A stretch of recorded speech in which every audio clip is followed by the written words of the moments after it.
In 1965, Martin Seligman and his colleagues were doing research on classical conditioning, or the process by which an animal or human associates one thing with another. In the case of Seligman's experiment, he would ring a bell and then give a light shock to a dog. After a number of times, the dog reacted to the shock even before it happened.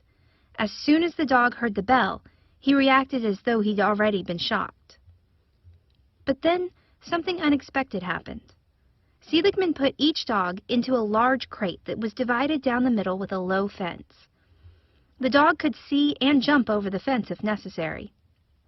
The floor on one side of the fence was electrified, but not on the other side of the fence. Seligman put the dog on the electrified side and administered a light shock. He expected the dog to jump to the non-shocking side of the fence. Instead, the dogs lay down.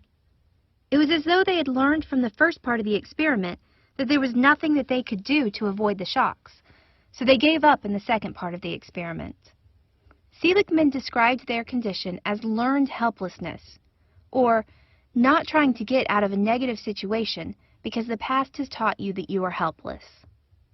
After the dogs didn't jump the fence to escape the shock, Seligman tried the second part of his experiment on dogs that had not been through the classical conditioning part of the experiment.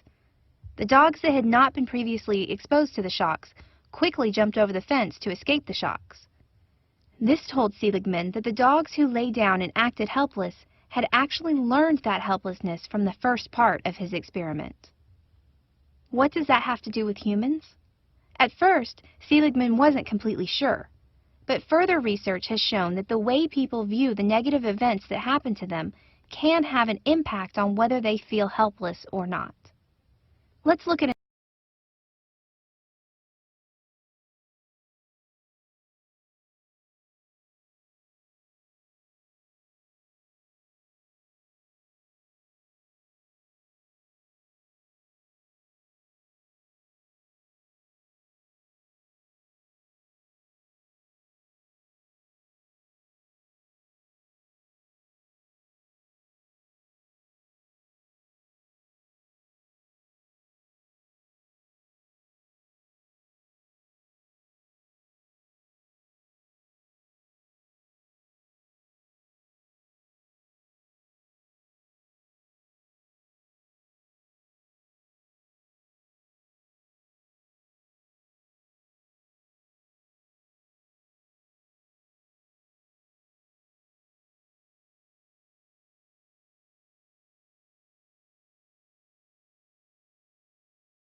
Psychologists told us a lot about misery and suffering and drug addiction and schizophrenia, but there's a way in which that's just half-baked. I mean, a full-baked, what we want to know is what makes life worth living. How about positive emotion? How about meaning? How about spirituality? How about gratitude? How about accomplishment? So the intellectual idea was for psychology to have make full sense of the human condition. In many circumstances, the data are that optimistic people get depressed at only half the rate when setbacks occur, that optimistic people do better than expected on the sports field, in grades, and in many kinds of work, that optimistic people have yeastier immune systems, they're less likely to die of cardiovascular disease, and that descriptively optimistic people are generally liked better. It turns out if you take pessimistic people, depressive people, of which I'm an example, and you teach them principles of recognizing the catastrophic thoughts they're saying to themselves, this interview is going terribly, I've really lost my touch, and then arguing against it, no, Joe's been laughing and smiling at my jokes throughout, then it turns out you can make people permanently, lastingly more optimistic. The last evolutionary epoch was the Ice Ages, and the mentality that said, it's a lovely day in Philadelphia today, it'll probably be a lovely day tomorrow, got crushed by the ice. And the mentality that was a catastrophe, looks like a lovely day in Philadelphia today, but this is just superficial, and what's really coming in catastrophe is what our intellectual evolutionary forebears, the ones that survived, gave us. So we're bad weather animals, ready to see the most catastrophic.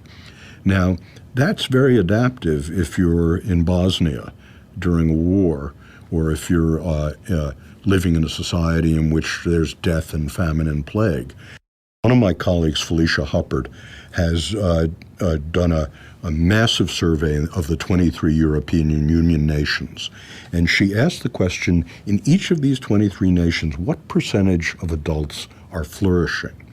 The criteria for flourishing are high amount of positive emotion, good relationships, high amount of meaning in life, high amount of engagement at work.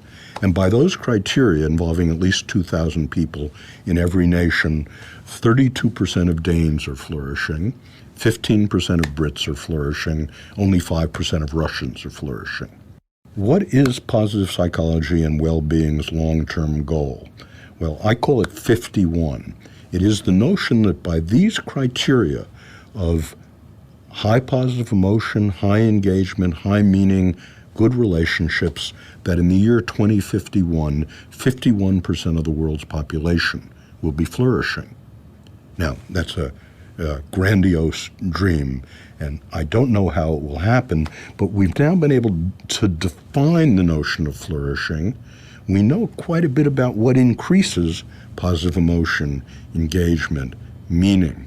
And I think it's a great vision for the future of my science and my discipline to be part of a movement that creates vastly more